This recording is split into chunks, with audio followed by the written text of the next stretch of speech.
ஓம் சாந்தி. அவ்யக்த சமிகை 12 ஜூன் 2024.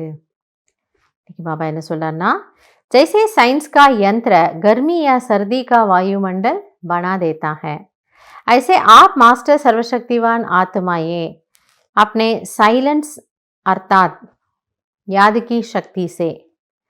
பாபா என்ன ஒரு உதாரணம் கொடுக்குறாருன்னா, எப்படி நீங்கள் குளிர்காலம் அப்படின்னா உங்கள் ரூமில் ஒரு ஹீட்டர், ஒரு வார்ம் அப் பண்ணுற அந்த ஒரு சாதனத்தை போட்டுப்பீங்க.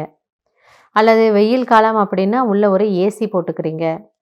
அதாவது சயின்ஸ் மூலமாக உங்களுடைய இயற்கையினுடைய சீதோஷ்ண நிலையை கூட உங்களால் மாற்றிவிட முடிகிறது. அந்த இடத்தினுடைய வாயுமண்டலத்தை மாற்ற முடியுது.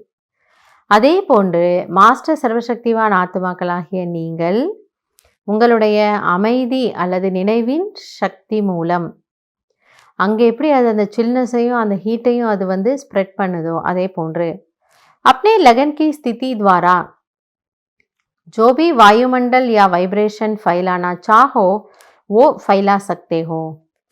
ஸோ இந்த நினைவின் சக்தி மூலம் நீங்கள் என்ன ஒரு வாயுமண்டலம், என்ன ஒரு வைப்ரேஷனை நீங்கள் இருக்கும் இடத்தில் உருவாக்க விரும்புகிறீர்களோ அதை நிச்சயமாக உங்களால் செய்ய முடியும். ஸோ உங்களுடைய எண்ணங்கள், உங்களுடைய உணர்வுகள் அது பிரதிபலிக்கின்றன. இஸ்கேலியே ப்ராக்டிஸ் கரோ. அப்போ பாபா சொல்லார், இதுக்காக நீங்கள் என்ன ப்ராக்டிஸ் பண்ணணும்னா, अपने निजी स्वधर में स्थित हो सुख शांति व शक्ति का वायुमंडल बना दो. ஸோ நீங்கள் செய்ய வேண்டியது ஒரே ஒரு வேலை தான். நான் ஆத்மா, நான் புள்ளி, நான் அஷரீரி. எனவே புள்ளியாக இருக்கக்கூடிய நான் என்னுடைய சுயதர்மமான அமைதியில் இருக்கிறேன், என்னுடைய சுயதர்மமான குஷியில் இருக்கிறேன், என்னுடைய ஸ்வதர்மமான சக்தி நிறைந்த நிலையில் இருக்கிறேன். இந்த ஸ்மிருதி, இந்த நினைவை மட்டும் நீங்கள் வச்சுக்கோங்க. தானாகவே அப்படிப்பட்ட ஒரு அமைதியான அல்லது குஷி நிறைந்த அல்லது சக்தி நிறைந்த வாயுமண்டலம் என்பது உருவாகின்றது. उस वायुमंडल में जो भी आत्मा आए वो महसूस करे कि यहाँ बहुत सुख शांति व शक्ति प्राप्त हो रही है. மறுபடியும் சொல்கிறாரு. ஸோ இப்போ நீங்கள் அந்த ஒரு வாயுமண்டலத்தை உருவாக்கி வைக்கிறீங்க. யாரோ அந்த இடத்துக்கு வராங்க, யாரோ உங்களை சந்திக்க வராங்க, உங்கள் வீட்டுக்கோ, உங்களோட ஆஃபீஸில், உங்கள் கேபின்கோ, நீங்கள் இருக்கக்கூடிய சீட்டுக்கோ யாரோ உங்களை சந்திக்க வராங்கன்னா, அவங்க வரும்போது அப்படியே ஒரு பரபரப்பாக ஒரு டென்ஷனில் வந்திருப்பாங்க.